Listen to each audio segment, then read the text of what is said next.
Michael Jordan changed basketball and Wayne Gretzky changed hockey. Siskel and Ebert changed movie criticism in America. They brought it to the front, made 2 thumbs up famous.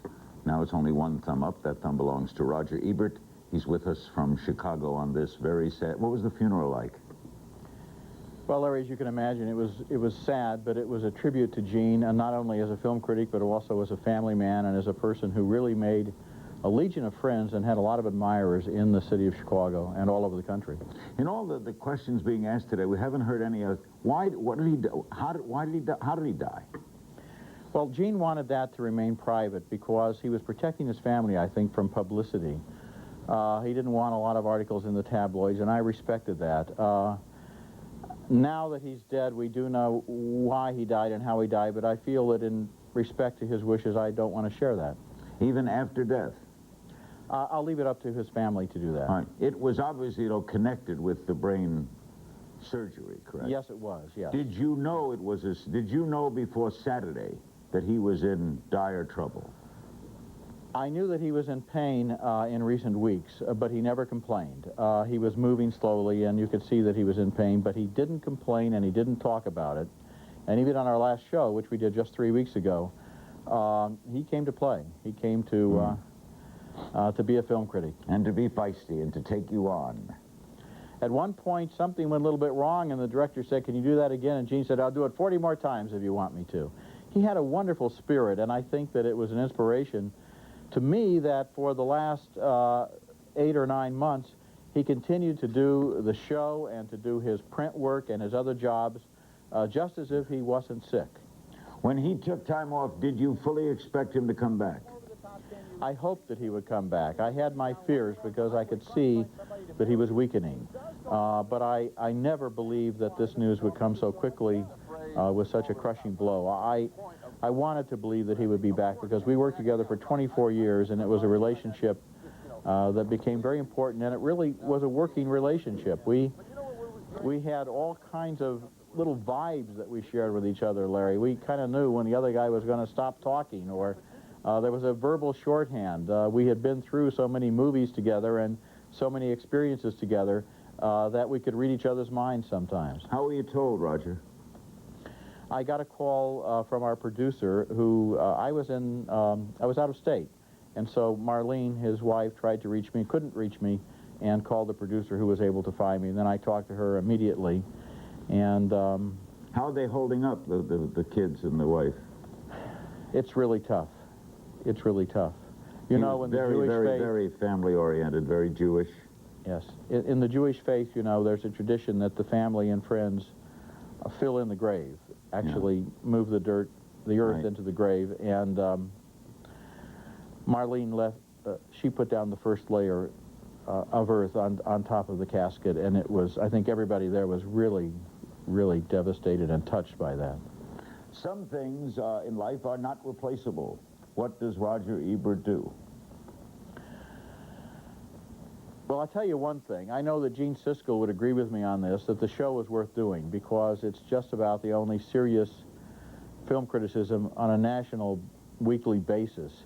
So much of television has switched over to celebrity coverage and gossip, who won the weekend, who's getting divorced, how much money are they being paid, and we just look at the movies and say whether we think they're worth seeing or not, and that's worth doing. So we're going to have a group of film critics come in on a revolving basis for a week or two.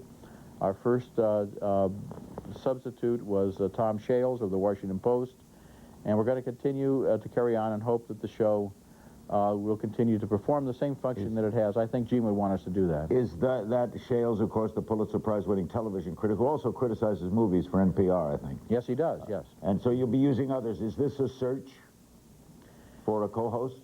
We aren't treating it that way. We may just never, ever replace Gene. We may have a revolving group of people for a long time. Ebert and Company? Well... What will we call it? I don't know. I think for the rest of this season, we're going to call it Siskel and Ebert with a guest host. I think that's the way we'll handle that, and then we'll cross other bridges as we get to them. Great idea. We'll be back with more moments with Roger Ebert of Siskel and Ebert right after this.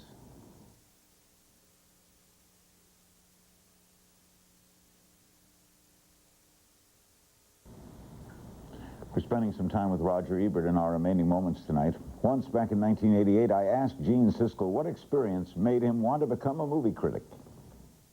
It was simply going to the movies that impressed me, because this was the first time that I was allowed to be an adult. I was given 2 quarters, one for the movie and one for my refreshments. And it was an 8-block walk, and I went with my friends every Saturday, and I was, in my mind, an adult.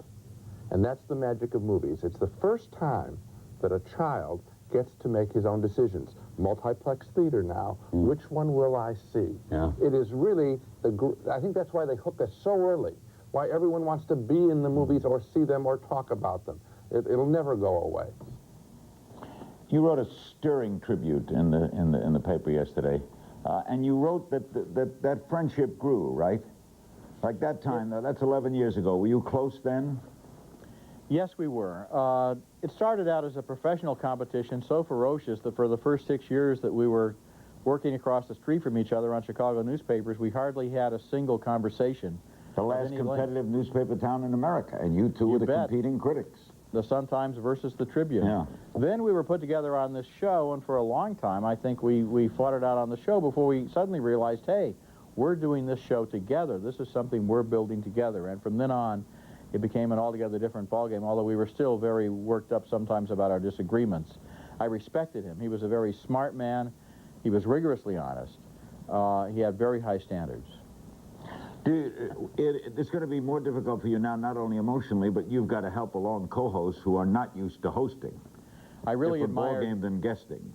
I really admired Tom Shales for how well he was able to adapt to our format and figure it out. It's a complicated show. It took Gene and I a while to figure out when to talk, when to listen, when to turn to the camera. We were newspaper guys. We had no idea what we were doing in a television studio, and Tom was a real quick student, and I hope that we're going to have good luck with our other guest hosts. Do you know who his paper is replacing him with?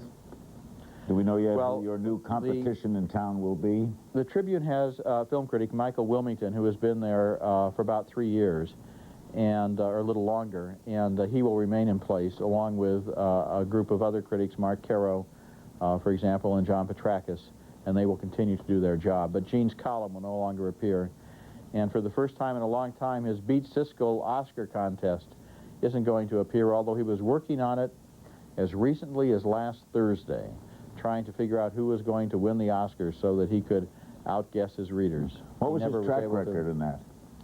Oh, according to Gene, it was pretty good. What, in our final moments, we have about a minute and a half, what, Roger, made him and what makes a good movie critic? Well, Gene would say, first of all, you need an opinion and a place to express it. And it was very important to him that you have an opinion. He was very proud of his daughters when he would take them to a movie and they would say, Daddy, I didn't like it. He would say, that's right, honey. It's okay to have an opinion about the movie. You don't have to be polite and say that you liked it if you didn't like it.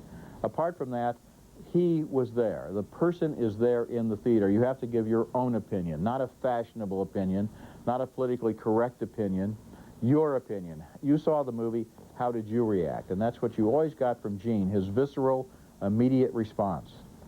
Should a film critic, there are some critics who would appear from reading them that they don't like the medium they're criticizing. Should a film critic want every movie to be great?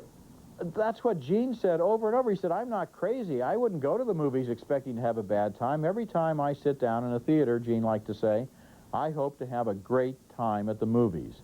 And I feel the same way. I love movies, especially good ones. And I remember him creeping over to me in the dark about the 3/4 mark of a movie called Fargo and saying, this is why I go to the movies.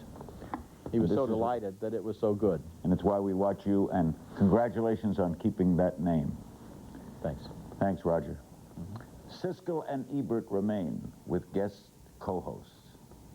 I'm Larry King in New York. Good night.